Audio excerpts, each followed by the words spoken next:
पहला प्रश्न है, महात्मा गांधी दक्षिण अफ्रीका से भारत कब लौटे थे? जनवरी 1915, मार्च 1916, अगस्त 1915 या फिर जनवरी 1917? महात्मा गांधी 9 जनवरी 1915 को दक्षिण अफ्रीका से भारत लौटे थे। उन्होंने दक्षिण अफ्रीका में नस्ल भेद और रंग भेद के खिलाफ सत्याग्रह और विभिन्न आंदोलन किए। भारत लौटने के बाद उन्होंने गोपाल कृष्ण गोखले को अपना राजनीतिक गुरु बनाया। और महात्मा गांधी 9 जनवरी को भारत लौटे थे, इसीलिए प्रत्येक वर्ष 9 जनवरी को प्रवासी भारतीय दिवस मनाया जाता है। अगला प्रश्न है, गांधी जी ने बिहार के चंपारण इलाके में किसानों को दमनकारी बागान प्रणाली के खिलाफ संघर्ष करने के लिए किस वर्ष प्रेरित किया था? 1916, 1917, 1918 या फिर 1919? बिहार के चंपारण इलाके में जो किसान हैं उनको अपनी भूमि के 3/20वें हिस्से पर नील की खेती करने के लिए विवश किया जाता था। तो बिहार के एक गांधीवादी नेता राजकुमार शुक्ल ने गांधी जी को चंपारण आने के लिए बुलावा दिया। इसके बाद गांधी जी चंपारण जाते हैं, वहाँ पर वो सत्याग्रह करते हैं और इस सत्याग्रह के बाद उनको रविंद्रनाथ टैगोर के द्वारा महात्मा की उपाधि दी जाती है। इस प्रश्न का सही उत्तर है 1917। अगला प्रश्न है, हिंद स्वराज नामक प्रसिद्ध पुस्तक के लेखक निम्नलिखित में से कौन थे? तो ये पुस्तक महात्मा गांधी के द्वारा सन 1909 में लिखी गई थी और इस पुस्तक की भाषा मूल रूप से गुजराती थी। सही उत्तर है ऑप्शन सी, महात्मा गांधी। ये सभी प्रश्न पिछली विभिन्न बोर्ड परीक्षाओं में पूछे गए हैं और इनके हॉस्पिटल असिस्टेंट परीक्षा में आने की पूरी संभावना है। अगला प्रश्न है, अमृतसर के जलियांवाला बाग में जनरल डायर ने शांतिपूर्ण भीड़ पर अंधाधुंध गोलियां चलाने का क्रूर आदेश कब दिया था? 10 अप्रैल 1919, 13 अप्रैल 1919, 15 अप्रैल 1919 या फिर 20 अप्रैल 1919? तो पंजाब के दो प्रसिद्ध नेता डॉक्टर सत्यपाल और सैफुद्दीन किचलू, इनकी गिरफ्तारी के विरोध में और रोलेट एक्ट के विरोध में 13 अप्रैल 1919 को जलियांवाला बाग में एक शांतिपूर्ण सभा आयोजित की गई। इस सभा में जनरल डायर ने भीड़ पर अंधाधुंध गोलियां चलाई। तो 13 अप्रैल 1919 के दिन जलियांवाला बाग हत्याकांड हुआ था। असहयोग आंदोलन के दौरान फरवरी 1922 में चोरी चोरा की हिंसक घटना किस राज्य में हुई थी, जिसके बाद गांधी जी ने आंदोलन वापस ले लिया था? 4 फरवरी 1922 को उत्तर प्रदेश के गोरखपुर जिले में असहयोग आंदोलन के दौरान जो आंदोलनकारी थे वो एक शांतिपूर्ण जुलूस निकाल रहे थे। जब जुलूस पुलिस थाने के सामने से गुजरा तो पुलिस द्वारा जुलूस को रोकने का प्रयास किया गया और आंदोलनकारियों को भड़काने का प्रयास किया गया। जब भीड़ उग्र हो गई तो उन्होंने पुलिस थाने में आग लगा दी। इस घटना में कुल 22 पुलिसकर्मी जिंदा जल गए। इस घटना के बाद 12 फरवरी 1922 को महात्मा गांधी ने असहयोग आंदोलन वापस ले लिया था। किसी किसी पुस्तक में चोरी चोरा घटना की जो तिथि है वो 5 फरवरी में मिलती है, लेकिन एनसीईआरटी में ये 4 फरवरी दी है, तो 4 फरवरी इसका सही उत्तर होगा। साइमन कमीशन भारत किस वर्ष पहुंचा, जिसका विरोध काले झंडे दिखाकर किया गया? भारत में संवैधानिक गतिरोध दूर करने के लिए वर्ष 1928 में सर जॉर्ज साइमन की अध्यक्षता में एक 7 सदस्यीय आयोग भारत पहुंचा। इस आयोग में सभी 7 सदस्य अंग्रेज थे, इसीलिए इस कमीशन को व्हाइट मैन कमीशन या श्वेत कमीशन कहा गया और इसका संपूर्ण भारत में विरोध किया गया। महात्मा गांधी ने प्रसिद्ध नमक यात्रा या दांडी मार्च साबरमती आश्रम से शुरू करके दांडी तक कितने दिनों में पूरी की थी? 20 दिन, 24 दिन, 30 दिन या फिर 15 दिन? महात्मा गांधी 12 मार्च 1930 को साबरमती आश्रम से अपने 78 स्वयंसेवकों के साथ दांडी के लिए निकलते हैं और 6 अप्रैल 1930 को लगभग 24 दिन की यात्रा के बाद वो दांडी पहुंचते हैं और वहां नमक कानून को तोड़कर सविनय अवज्ञा आंदोलन की शुरुआत करते हैं। दिसंबर 1929 में किस ऐतिहासिक कांग्रेस अधिवेशन में जवाहरलाल नेहरू की अध्यक्षता में पूर्ण स्वराज की मांग को स्वीकार किया गया? दिसंबर 1929 में कांग्रेस का जो वार्षिक अधिवेशन है वो लाहौर में हुआ था, रावी नदी के तट पर। इसकी अध्यक्षता पंडित जवाहरलाल नेहरू ने की थी और इसी अधिवेशन में पूर्ण स्वराज की मांग को स्वीकार किया गया था। और इस अधिवेशन में एक और निर्णय लिया गया था कि हम अगले वर्ष यानी कि 1930 में 26 जनवरी से प्रत्येक वर्ष स्वतंत्रता दिवस मनाएंगे। इसका सही उत्तर है लाहौर अधिवेशन। 1905 में भारत माता की प्रसिद्ध पहली छवि सन्यासिनी के रूप में किसने चित्रित किया था? रविंद्रनाथ टैगोर, अवनींद्रनाथ टैगोर, बंकिम चंद्र चट्टोपाध्याय या राजा रवि वर्मा?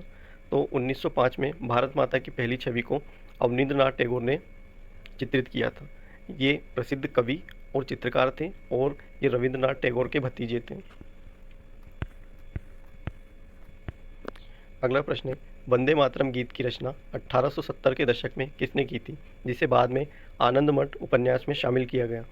तो वंदे मातरम गीत की रचना बंकिम चंद्र चट्टोपाध्याय ने की थी।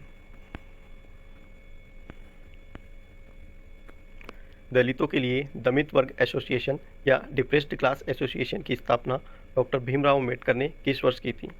दलितों को संगठित करने और उनके अधिकारों की रक्षा के लिए डॉक्टर भीमराव अम्बेडकर ने 1930 में दलित वर्ग एसोसिएशन की स्थापना की थी। सितंबर 1932 में गांधी जी और डॉक्टर अम्बेडकर के बीच दलितों के लिए प्रांतीय सीटों के आरक्षण को लेकर कौन सा समझौता हुआ था? तो गांधी जी और डॉक्टर अम्बेडकर के बीच पुणे की यरवदा जेल में एक समझौता हुआ जिसे पूना पैक्ट कहा जाता है। इसमें दलितों के लिए पृथक निर्वाचक मंडल की मांग को अस्वीकार किया गया और उनके लिए केंद्रीय और प्रांतीय विधानसभाओं में सीटों को आरक्षित किया गया। आंध्र प्रदेश की गुडेम पहाड़ियों में उग्र आदिवासी गोरिल्ला आंदोलन का नेतृत्व करने वाले क्रांतिकारी कौन थे? तो इस आंदोलन का नेतृत्व अल्लूरी सीताराम राजू ने किया था। अवध में किसानों का नेतृत्व करने वाले बाबा रामचंद्र मूल रूप से क्या थे, जिन्होंने गिरमिटिया मजदूर के रूप में काम किया था? सन्यासी, शिक्षक, जमींदार या फिर सैनिक? तो बाबा रामचंद्र मूल रूप से सन्यासी थे। 1921 में स्वराज ध्वज किसने तैयार किया था, जिसके केंद्र में एक कताई पहिया या चरखा था?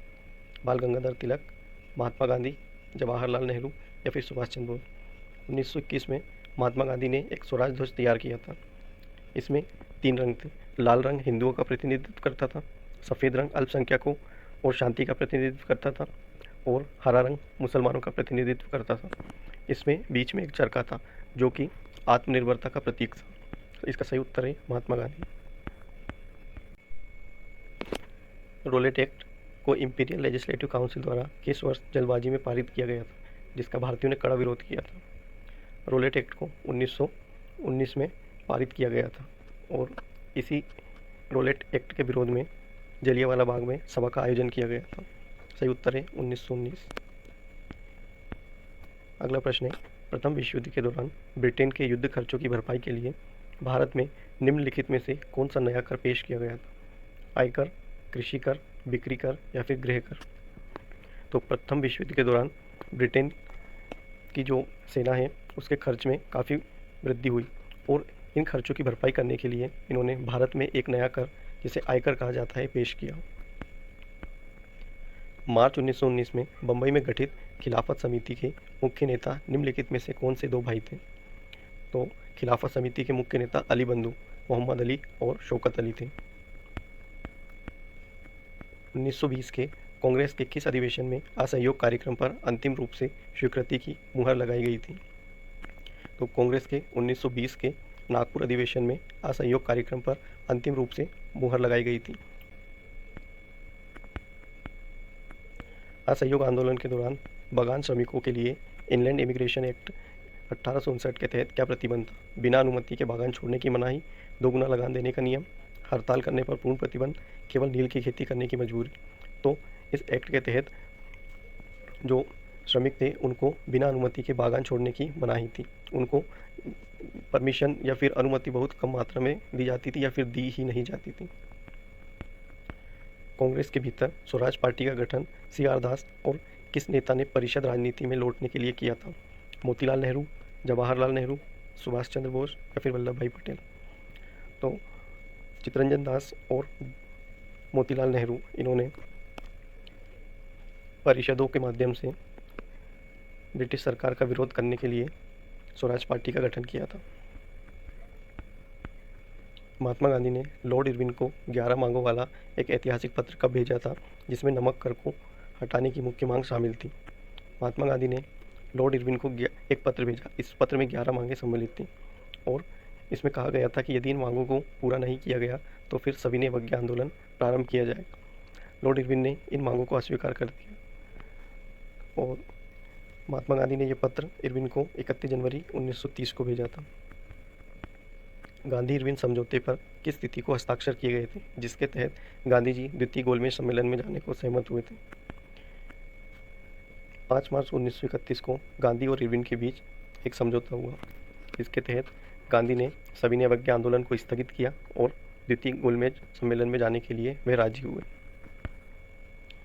मद्रास में the folklores of southern India नाम से 4 खंडों में तमिल लोक कथाओं का विशाल संग्रह किसने प्रकाशित किया था?